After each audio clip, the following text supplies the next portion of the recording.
ಪ್ರೀತಿಯ ದ್ವಿತೀಯ PUC ವಿದ್ಯಾರ್ಥಿಗಳೇ, ಎಲ್ಲರಿಗೂ ಕೂಡ ಮತ್ತೊಮ್ಮೆ ನಮ್ಮ ಯೂಟ್ಯೂಬ್ ಚಾನಲ್ಗೆ ಸ್ವಾಗತ ಸರ್. ಧನ್ಯವಾದಗಳು. ನಮ್ಮ ಕರಣ್ ಅವರಿಗೆ ಈ ಒಂದು ಪ್ರಶ್ನೆ ಪತ್ರಿಕೆಯನ್ನು ಕಳಿಸಿಕೊಟ್ಟಂಥ ಕರಣ್ ಬೆಂಗಳೂರಿನಿಂದ ಕಳಿಸಿಕೊಟ್ಟಿದ್ದಾರೆ. God bless you my dear. ಇದೇ ರೀತಿಯಾಗಿ ಬೇರೆ ಎಲ್ಲ ಸಬ್ಜೆಕ್ಟಿನ ಕ್ವಶನ್ ಪೇಪರನ್ನು ಕಳಿಸಿಕೊಡಿ. ವಿದ್ಯಾರ್ಥಿಗಳೇ, ಯಾರಿಗೆಲ್ಲ ಬಿಸ್ನೆಸ್ ಸ್ಟಡೀಸ್ ಕ್ವಶನ್ ಪೇಪರ್ ಬೇಕು, ಕನ್ನಡ ಮೀಡಿಯಮ್ ಆಗಿರ್ಬೋದು, ಇಂಗ್ಲೀಷ್ ಮೀಡಿಯಮ್ ಆಗಿರ್ಬೋದು, ಈ ಒಂದು ವಿಡಿಯೋದಲ್ಲಿ ಸಂಪೂರ್ಣವಾಗಿ ನಾವು ಈಗ ಕೀ ಆನ್ಸರ್ಸ್ಗಳನ್ನು ಅನಾಲಿಸಿಸ್ ಮಾಡ್ತಾ ಇದ್ದೇವೆ. ಬನ್ನಿ ಈಗ ನಾವು ನೋಡ್ತಾ ಹೋಗೋಣ. ಸಮನ್ವಯತೆಯು ಡ್ಯಾಶ್ ಅಂತ ಇದೆ. ಇದನ್ನು ಡೈರೆಕ್ಟಾಗಿ ಇಂಗ್ಲೀಷಲ್ಲಿ ಹೇಳಿದಾದರೆ ಕೋಆರ್ಡಿನೇಷನ್ ಈಸ್ ಡ್ಯಾಶ್ ಅಂತ. ರೈಟ್ ಆನ್ಸರ್ ಇದಕ್ಕೆ ದಿ ಎಸೆನ್ಸ್ ಆಫ್ ಮ್ಯಾನೇಜ್ಮೆಂಟ್ ಅಂತ ಇದೆ ಅಲ್ವಾ, ನಿರ್ವಹಣೆಯ ಸಾರ ಅಂತ. Option B is right answer. Question number 2, Henri Fayol ರವರು ಡ್ಯಾಶ್ ಆಗಿದ್ದರು ಅಂತ ಇದೆ.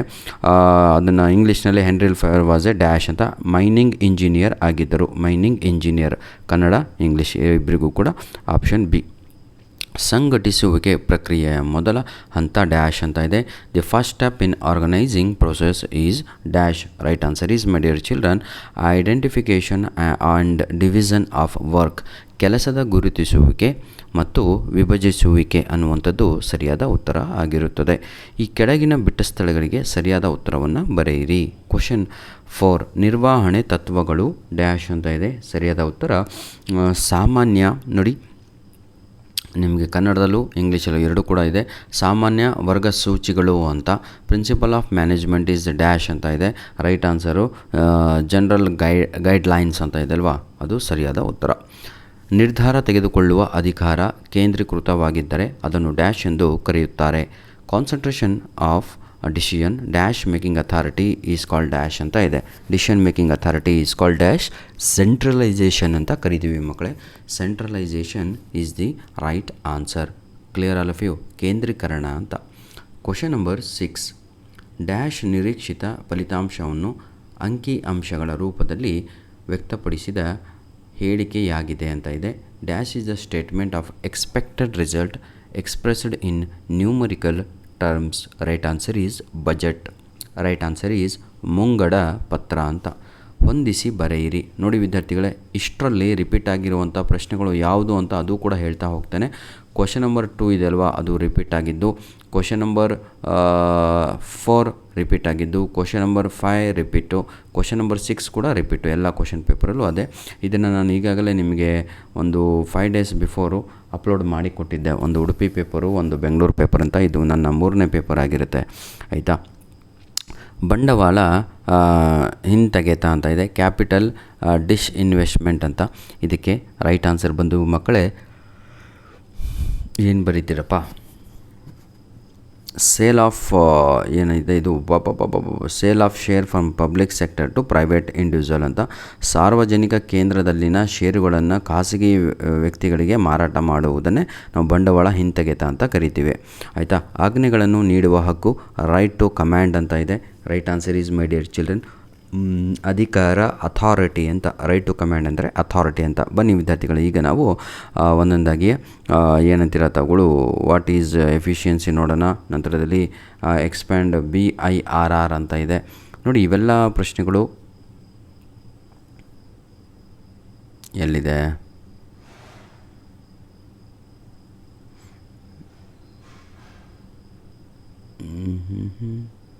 ಬೇಜಾರಬೇಡಿ, ಒಂದು ಅಂಕದ ಪ್ರಶ್ನೆಗಳಲ್ವ ಇವೆಲ್ಲ. ಎಲ್ಲ ರಿಪೀಟ್ ಆಗಿರುವಂಥ ಪ್ರಶ್ನೆಗಳೇ ಕಣ್ರಿ, ಯಾವುದು ಬೇರೆದಿಲ್ಲ ಇದರಲ್ಲಿ. ಬನ್ನಿ, ಯಾವುದಿದು ಕ್ವಶನ್ ಪಾರ್ಟ್ ಬಿ ನೋಡ್ತಾ ಹೋಗೋಣ. ನಿರ್ವಹಣೆಯ ಅರ್ಥವನ್ನು ಬರೆಯಿರಿ. Red the meaning of management ಅಂತ ಇದೆ, ಆಯಿತಾ. ಭಾಳ ಈಸಿ ಸರ್. ಕನ್ನಡದಲ್ಲಿ ಹೇಳಬೇಕು ಅಂದರೆ ಇದೊಂದು ಸಂಸ್ಥೆಯ ಉದ್ದೇಶಗಳನ್ನು ನಿರ್ವಹಣೆ ಏನು ಮಾಡುತ್ತೆ ಅಂದರೆ, ನಿರ್ವಹಣೆ ಅಂದರೆ ಮ್ಯಾನೇಜ್ಮೆಂಟ್ ಅಂತ. ಸಂಸ್ಥೆಯ ಉದ್ದೇಶಗಳನ್ನು ಪರಿಣಾಮಕಾರಿಯಾಗಿ ಮತ್ತು ದಕ್ಷತೆಯಿಂದ ಸಾಧಿಸಲು ಯೋಜನೆ, ಏನಂತೀರ, ಸಿಬ್ಬಂದಿ ನೇಮಕ, ನಿರ್ದೇಶನ ಮತ್ತು ನಿಯಂತ್ರಣ ಮಾಡುವ ಪ್ರಕ್ರಿಯೆಯನ್ನು ನಾವು ಮ್ಯಾನೇಜ್ಮೆಂಟ್ ಅಂತ ಕರಿತೀವಿ, ಆಯಿತಾ. ಕ್ವಶನ್ ನಂಬರ್ 10 ಹೇಳಿದ ಅರ್ಥ ಆಯಿತು ಅನಿಸುತ್ತೆ ಎಲ್ಲರಿಗೂ ಕೂಡ, ಹೌದಲ್ವಾ. ಕ್ವಶನ್ ನಂಬರ್ 10 ಏನಂತ ಹೇಳಿದೆ, ಮ್ಯಾನೇಜ್ಮೆಂಟಿಗೆ it is a process of planning ಅಥವಾ organising, staffing, directing and controlling the people to achieve organisational goals. ಅದನ್ನು ನಾವು ಏನಂತಿರುತ್ತೆ ಅವುಗಳು ಮ್ಯಾನೇಜ್ಮೆಂಟ್ ಅಂತ ಕರಿತೀವಿ. ಯಾವುದಾದ್ರೂ 2 ಸಂಘಟನಾತ್ಮಕ ಉದ್ದೇಶಗಳನ್ನು ತಿಳಿಸಿ ಅಂತ ಇದೆ. ನಿರ್ವಹಣೆಯ ಆಯಿತಾ, state any 2 organisational objectives of management ಅಂತ. ಒಂದು ಸರ್ವೈವಲ್ ಆಫ್ ಆರ್ಗನೈಜೇಷನ್ ಅಂತ ಹೇಳ್ಬೋದು, ಇನ್ನೊಂದು ಪ್ರಾಫಿಟ್ ಅರ್ನಿಂಗ್ ಅಂತಲೂ ಕೂಡ ತಗೊಳ್ಳೋ ಅದನ್ನು ಹೇಳ್ಬೋದು. ಹೌದಲ್ವಾ? ಅರ್ಥ ಆಯಿತು ಅನಿಸುತ್ತೆ. ಕನ್ನಡದಲ್ಲೇ ಬೇಕು ಸರ್ ನಮಗೆ ಅನ್ನೋರು ಏನೂ ಇಲ್ಲ, ಅದನ್ನು ಯಾವುದು ಕ್ವಶನ್ ನಂಬರ್ 11 ಅಲ್ವಾ?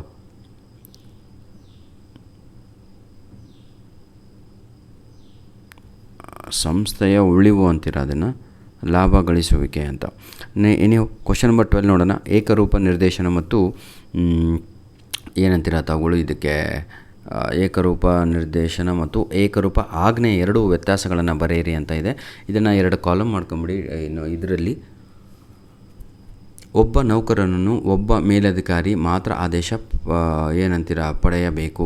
ಇದು ಎಲ್ಲ ಕ್ವಶನ್ ಪೇಪರಲ್ಲೂ ಕೇಳಿರುವಂಥ ಪ್ರಶ್ನೆ. ಏನು? State any 2 difference between unity of command and unity of direction ಅಂತ ಇದಲ್ವಾ, ಎಲ್ಲ ಕ್ವಶನ್ ಪೇಪರಲ್ಲೂ ಬಂದಿರುವಂತಹ ಪ್ರಶ್ನೆ ಮಕ್ಕಳೇ. ಏಕ ನಿರ್ದೇಶನದಲ್ಲಿ ಒಂದೇ ಗುರಿಯ ಚಟುವಟಿಕೆಗಳಿಗೆ ಒಂದೇ ಯೋಜನೆ ಮತ್ತು ಒಬ್ಬನೇ ಮುಖ್ಯಸ್ಥ ಇರಬೇಕು. ಆಯಿತಾ?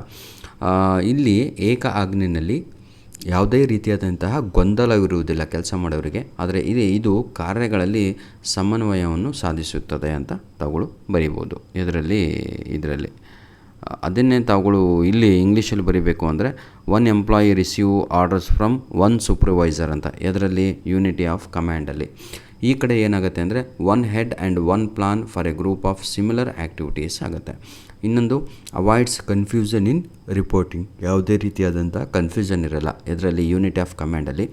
Ensures coordination achievement of common objectives ಆಗುತ್ತೆ. ನೆಕ್ಸ್ಟು ನಿಯಮಗಳು ಎಂದರೇನು ಅಂತ ಇದೆ. ಏನಂತೀರ ತಾವುಗಳು? Question number 13 what are rules ಅಂತ ಇದೆ. ರೂಲ್ಸ್ ಅಂದರೆ ಬಹಳ ಈಸಿ ಅಲ್ವಾ? Rules are specific statements. ಇದು ಕೂಡ ಅಷ್ಟೇ ರಿಪೀಟ್ ಆಗಿರುವಂತಹ ಕ್ವಶನು. ಎಲ್ಲ ಕ್ವಶನ್ ಪೇಪರಲ್ಲೂ ಎಲ್ಲ ಡಿಸ್ಟಿಕಲ್ಲೂ ಎಲ್ಲ ಕಾಲೇಜಲ್ಲೂ ಕೇಳಿರುವಂಥ ಪ್ರಶ್ನೆ. ರೂಲ್ಸ್ ಅಂತ ಹೇಳಿದರೆ rules are the specific statement that tell what must or must not be done in a particular situation. ಅಂಥದ್ದನ್ನು ನಾವು ರೂಲ್ಸ್ ಅಂತ ಕರಿತೀವಿ. Example no smoking inside the office ಅಂತ ಎಕ್ಸಾಂಪಲ್ ನಿಮಗೆ. ಆಯಿತಾ? ಮತ್ತು ಏನಪ್ಪ ಹಿಂಗೆ ಹೇಳ್ಬಿಟ್ರಲ್ಲ ಅಂತಲ್ಲ, ಕನ್ನಡದಲ್ಲಿ ಹೇಳಬೇಕು ಅಂದರೆ ನಿಯಮಗಳನ್ನು ನಾವು ನಿರ್ದಿಷ್ಟ ಪರಿಸ್ಥಿತಿಯಲ್ಲಿ ಏನು ಮಾಡಬೇಕು ಅಥವಾ ಮಾಡಬಾರದು ಎಂಬುದನ್ನು ತಿಳಿಸುವುದನ್ನೇ ಏನಂತೀರ ನಿಯಮ ಎಂದು ನಾವು ಕರಿತೇವೆ. ಅದನ್ನೇ ನೀವು ಎಕ್ಸಾಂಪಲ್ ಬರೀಬೇಕು ಅಂದರೆ ಕಚೇರಿಯಲ್ಲಿ ಧೂಮಪಾನ ನಿಷೇಧ ಅಂತ. ನಿಷೇಧ ಅಂದರೆ ಮತ್ತೆ ರೂಲ್ಸ್ ಬರೆಯೋ ಅವಶ್ಯಕತೆನೇ ಇಲ್ಲ, ಮುಂದಿಂದೆಲ್ಲ ಅಂಡರ್ಸ್ಟುಡ್ ಅದು. ಆಯಿತಾ? ಅದನ್ನೇ ಈಗ ನಾನು ಬನ್ನಿ ಕ್ವಶನ್ ನಂಬರ್ 14 ಕಡೆಗೆ ಹೋಗೋಣ. ಈಗ ಕ್ವಶನ್ ನಂಬರ್ 14 ಕೂಡ ಎಷ್ಟು ಈಸಿಯಾಗಿದೆ ಅಂದರೆ state any 2 elements of delegation ಅಂತ ಇದೆ. ಪ್ರತಿ ನಿಯೋಜನೆ ಯಾವುದಾದ್ರೂ 2 ಅಂಶಗಳನ್ನು ತಿಳಿಸಿ ಅಂತ. ಒಂದು ಅಧಿಕಾರ, ಒಂದು ಜವಾಬ್ದಾರಿ ಅಂತ ಬರಿಬೋದು ಕನ್ನಡದವರು. ಇಂಗ್ಲೀಷ್ನವರು ಅಥಾರಿಟಿ ಆ್ಯಂಡ್ ರೆಸ್ಪಾನ್ಸಿಬಿಲಿಟಿ ಅಂತ ಬರಿಬೋದು. ಸ್ಟೇಟ್ ಎನಿ 2 ಅಂತ ಕೇಳಿದಾರಲ್ವ, ಹೀಗೆ. ಇದು ಭಾಳ ಈಸಿಯಾಗಿದೆ ಸರ್. ಇವೆಲ್ಲ ಪ್ರಶ್ನೆಗಳು ನಿಮ್ಮ ಆ್ಯನ್ಯುವಲ್ ಎಕ್ಸಾಮಿಗೆ ಇಂಪಾರ್ಟೆಂಟ್ ಆಗುತ್ತೆ. ಇಲ್ಲಿ ಹೇಳ್ತಾ ಹೋಗ್ತೇನೆ ಆ್ಯನ್ಯುವಲ್ ಎಕ್ಸಾಮಿಗೆ ಬರುವಂಥದ್ದು ಯಾವುದು ಅಂತ. ಪಾರ್ಟ್ ಸಿನಲ್ಲಿ ಕ್ವಶನ್ ನಂಬರ್ 15 ಇದೆ ಅಲ್ವಾ, ಆ್ಯನ್ಯುವಲ್ಲು, ಮಿಡ್ ಟರ್ಮು, ಪ್ರಿಪೇಟ್ರಿ ಎಲ್ಲ ಇದರಲ್ಲಿ ಕ್ವಶನ್ ಪೇಪರಲ್ಲಿ ಬರುತ್ತೆ. ಇದು FW ಟೇಲರ್ ಅವರ ವೈಜ್ಞಾನಿಕ ನಿರ್ವಹಣೆ ತತ್ವಗಳನ್ನು ಸಂಕ್ಷಿಪ್ತವಾಗಿ ವಿವರಿಸಿ ಅಂತ ಇದೆ. 100% ಬರುವಂಥ ಸಾಧ್ಯತೆ ಇರುತ್ತೆ sir. Briefly explain the principle of scientific management contributed by FW Taylor ಅಂತ ಇದೆ. ಇನ್ನೊಂದು ವ್ಯವಹಾರ ಪರಿಸರ ಯಾವುದಾದ್ರೂ 4 ಪ್ರಾಮುಖ್ಯತೆಗಳನ್ನು ಸಂಕ್ಷಿಪ್ತವಾಗಿ ವಿವರಿಸಿ. Explain any 4 importance of business environment ಅಂತ ಇದೆ, ಅದು ಕೂಡ ಇಂಪಾರ್ಟೆಂಟ್ ಆಗಿರುವಂಥದ್ದು. ಆಯಿತಾ? ನಂತರದಲ್ಲಿ ಹೀಗೆ ನೋಡ್ತಾ ಹೋದರೆ ಭಾಳ ಇದೆ ಕಣ್ರು. Explain briefly any 4 limitation of planning ಎಲ್ಲ ಕ್ವಶನ್ ಪೇಪರಲ್ಲೂ ಇದೆ ರೀ ಈ ವರ್ಷ ಅಂತೂ, ಎಲ್ಲ ಯೂನಿಟಲ್ಲೂ ಹಾಗೂ ನಿಮ್ಮ ಆ್ಯನ್ಯುವಲ್ಲಿಗೂ ಬರುವ ಸಾಧ್ಯತೆ ಇದೆ. ಕ್ಯಾರೆಕ್ಟರಿಸ್ಟಿಕ್ಸ್ ಆಫ್ ಮ್ಯಾನೇಜ್ಮೆಂಟ್ ಅಂತೂ ಬಹಳ ಇಂಪಾರ್ಟೆಂಟ್ ಆಗಿರುವಂಥದ್ದು, ಇದು ಕೂಡ ನಿಮ್ಮ ಆ್ಯನ್ಯುವಲ್ ಎಕ್ಸಾಮಿಗೆ ಬರುವ ಸಾಧ್ಯತೆ ಇರುತ್ತೆ. ನಂತರದಲ್ಲಿ ಧನ್ಯವಾದಗಳು ವಿದ್ಯಾರ್ಥಿಗಳೇ. God bless you all. ನೋಡಿ ವಿದ್ಯಾರ್ಥಿಗಳೇ, ಉದ್ದೇಶ ನಂದು ನಿಮಗೆ ಕ್ವಶನ್ ಪೇಪರ್ ಮಾತ್ರ ಅಲ್ಲ, my intention is very good, ಆದರೆ ನೀವು ರೆಡಿ ಆಗಬೇಕಲ್ವಾ?